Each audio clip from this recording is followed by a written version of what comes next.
Komunitas aktivis muda Indonesia dan Komite Mahasiswa Hukum Indonesia berunjuk rasa di depan kantor KPK Jakarta Selatan menuntut Ketua KPK Firly Bahuri turun dari jabatannya. Dalam aksinya mereka melempar telur dan melepas tikus di gedung KPK.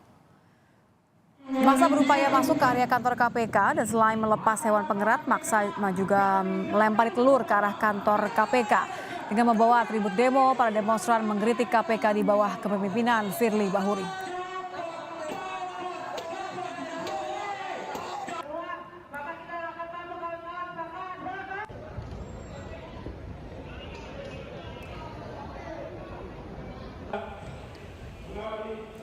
Ya, Dewan Pengawas KPK rencananya akan memeriksa pimpinan KPK Rabu besok, Saudara. Ini untuk klarifikasi pencopotan Brigjen Endar Priantoro dari Direktur Penyelidikan KPK.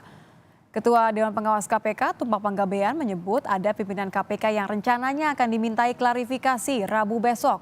Klarifikasi akan dilakukan independen meski yang dimintai keterangan adalah Ketua KPK Firly Bahuri. Nggak tahu siapa yang pertama, tapi besok ada. Pak, Begitu apakah aja. Dewas bisa menjamin independen dalam memeriksa Pak Firly, Pak? Oh, independen, kenapa tidak? Kita juga pernah menyidangkan yang bersangkutan. Independen meskipun yang dihadapi adalah Ketua KPK Firly Bahuri, ya, Pak? Nggak ada masalah.